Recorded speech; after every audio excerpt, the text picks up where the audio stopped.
বিজেপিৰ ভিতৰ চৰত এতিয়া আৰম্ভ হৈছে যেন অন্তকণ্ডল আৰু বিসম্বাদ দলত এলাগি হোৱা বিজেপি নেতাই কৰিছে পদত্যাগ 2021 টিকটৰ পৰা বঞ্চিত হৈছিল কংগ্ৰেছৰ পৰা বিজেপি যোগদান কৰা বিনন্দ শইকীয়াই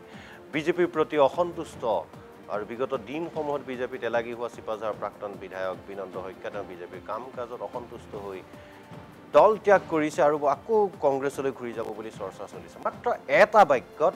তেওঁ পদত্যাগ পত্ৰত মাত্ৰ এটা বাক্য লিখিছে আৰু এটা বাক্য লিখি তেওঁ পদত্যাগ কৰিছে আৰু সেই বাক্যটো মাত্ৰ 18টা শব্দৰ এই যে দেখিছে মাত্ৰ 18টা শব্দৰ এটা বাক্য আৰু সেই বাক্য লিখি তেওঁ পদত্যাগ কৰিছে আৰু কৈছে যে এতিয়া মই বিজেপিৰ সকলো বিষয় বা আৰু প্ৰাথমিক সদস্য পদৰ পৰা পদত্যাগ কৰিছো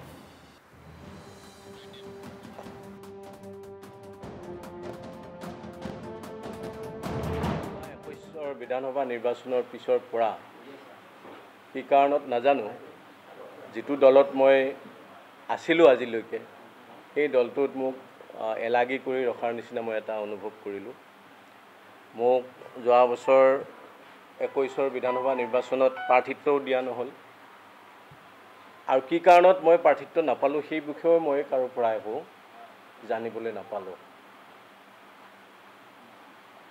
কাৰ কি স্বাৰ্থৰ কাৰণে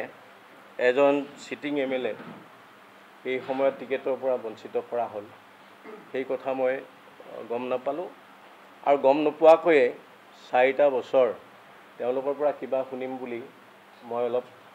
অপেক্ষাটো আছিলো কিন্তু আমি হৈছো কাম কৰা মানুহ ৰাইজৰ কাৰণে কিবা কৰিব বিচাৰো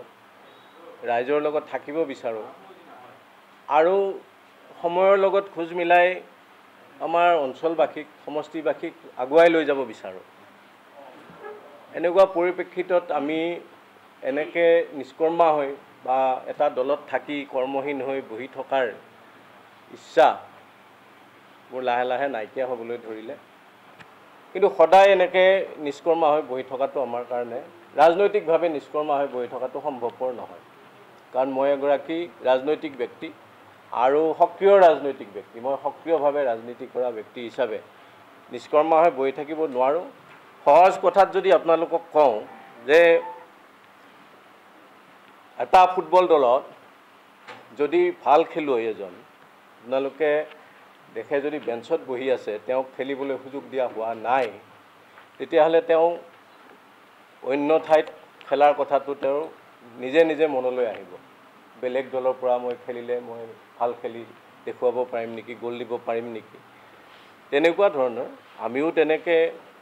যেতিয়া বহি থাকিবলগীয়া হৈছে বহি থাকিবলগীয়া হতে মনলৈ এনে ভাব আহিছে যে মই বেলেগৰ পৰা হলে ৰাইজৰ কাৰণে কিবা কাম কৰিব পাৰিম নেকি এনেকুৱা কথা কিছু চিন্তা আহিল হেতু এক নম্বৰ দুই নম্বৰ কথাটো হৈছে ভাৰতীয় জনতা পাৰ্টি বৰ্তমান যেটো অৱস্থালৈকে আহিল ভাৰতীয় জনতা পাৰ্টিৰ ৰাজনীতিটো এইটো সাম্প্ৰতিক সময়ত যি পৰ্যায়লৈকে আহিল বা যি পৰ্যায়ত চলি আছে আমাৰ দৰে ব্যক্তি সেইটো দলত থকাটো এতিয়া আৰু সম্ভৱ হৈ থকা নাই এতিয়া যেতিয়া গৰু মাংস আৰু গাহৰি মাংসৰ ৰাজনীতিয়ে দলটোৰ মজিয়াত আহি ঠাই পালে এতিয়া যেতিয়া দলৰ নেতাই মুখ্যমন্ত্ৰীয়ে গৰুৰ মাংস দিয়া ঠাইত গাহৰি মাংস দলিয়াই দিবা বুলি ক'ব পৰা এটা পৰ্যায়লৈকে আহিল ইফালে অসম গণ পৰিষদৰ পৰা পদত্যাগ কৰিছে সত্যব্ৰত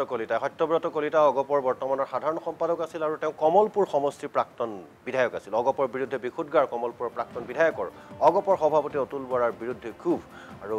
সভাপতি অতুল বৰাই মানি নচলে গণতান্ত্ৰিক ব্যৱস্থা বুলি কৈছে যোৱাবাৰ 2021 যেতিয়া কমলপুৰ সমষ্টিটো অগপই এৰি দিছিল বিজেপিক তেতিয়াই খৰ্গহস্ত হৈ পৰিছিল সত্যব্ৰত কলিতা কাৰণ সেই সময়ত সত্যব্ৰত কলিতা আছিল সিটিং এমএলএ অৰ্থাৎ 2016 চনত তেওঁ কমলপুৰৰ পৰা নিৰ্বাচিত হৈছিল কমলপুৰৰ পৰা 2016 চনত নিৰ্বাচিত হৈ তেওঁ 21ৰ আৰম্ভণিলৈকে নিৰ্বাচনৰ পূৰ্বলৈকে তেওঁ বিধায়ক হৈ আছিল কিন্তু হঠাৎ কিয় কমলপুৰ সমষ্টিত শক্তিশালী ভেটি থকাৰ পিছতো সাংগঠনিক ভেটি থকাৰ পিছতো অগপই বিজেপিৰ হাতত এৰি দিলে তাকে লৈ দলীয় নেতা কৰ্মীসকল সেই সমষ্টিটোৰ যথেষ্ট ক্ষোভিত হৈ পৰিছিল সত্যব্ৰত কলিতাই নিজেও সেই সময়ত এজন বিধায়ক হিচাপে আচৰিত হৈছিল দলৰ শীৰ্ষমহলক তেওঁ প্ৰশ্ন কৰিছিল কিন্তু অতুল কেশৱজ্যোতিয়ে বিশেষ একো উত্তৰ দিয়া নাছিল কাৰণ এতিয়া অগপত কেৱল আৰু অতুল বৰা আৰু কেশৱ মহন্তৰ কথাই চলে আৰু কোনো গণতান্ত্ৰিক ব্যৱস্থা নচলে বুলি বিভিন্নজনে বিভিন্ন সময়ত অভিযোগ উত্থাপন কৰিছিল আৰু আজি যিদৰে বিনন্দ শইকীয়াই আজি বিজেপি এৰিছে 14টা শব্দৰ এখন চিঠি লিখি এটা বাক্যৰ 14টা শব্দৰ এটা বাক্যত পদত্যাগ পত্ৰ লিখিছে ঠিক তেনেদৰে সত্যব্ৰত কলিতায়ো অগপৰ শীৰ্ষ নেতৃত্ব লৈ মানে সভাপতি লৈ মাত্ৰ 18টা শব্দৰ এটা বাক্য 18টা শব্দৰ এটা বাক্য লিখি তেওঁ অগপৰ ত্যাগ কৰিছে আৰু অগপৰ এগৰাকী জ্যেষ্ঠ নেতা যি এতিয়া বৰ্তমানৰ অতুল কেশৱ ফণি আছে তেওঁলোকৰ পিছৰ চাম নেতাৰ ভিতৰত সত্যব্ৰত কলিতা এগৰাকী নেতা আৰু জ্যেষ্ঠ নেতা আৰু আজি অসম গণ পৰিষদৰ পৰা পদত্যাগ কৰে সত্যব্ৰত কলিতাই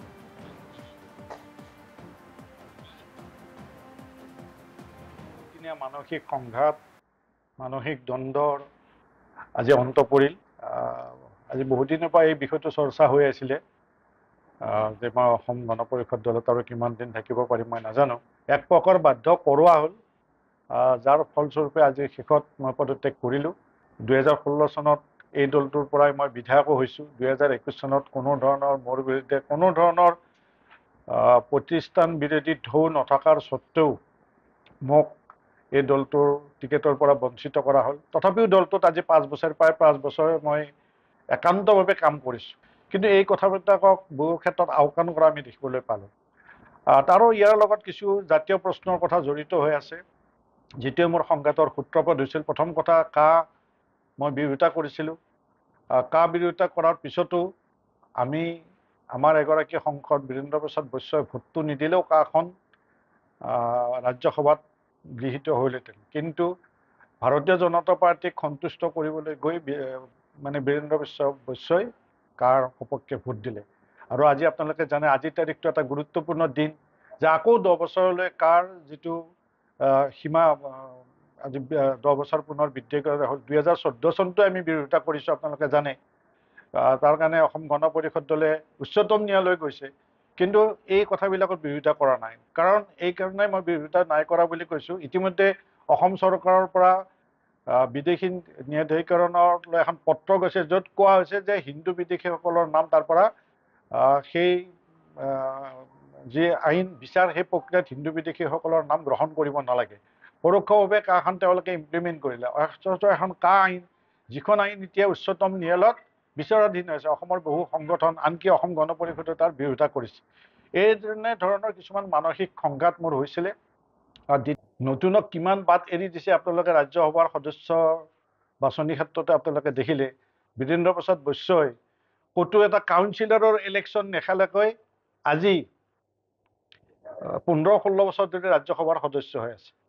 তেওঁৰ যথেষ্ট বয়স হৈছে এইবাৰ 26 জন মানুহে তেওঁৰ বিৰুদ্ধে নমিনেশ্যন টিকট বিচাৰিছিলে অৰ্থাৎ তেওঁৰ বীৰেন্দ্ৰ প্ৰসাদ বৈশ্যক বিৰোধিতা কৰিছে এই 26 জন সদস্য জেনেৰেল সদস্য নহয় চেণ্ট্ৰেল কমিটিৰ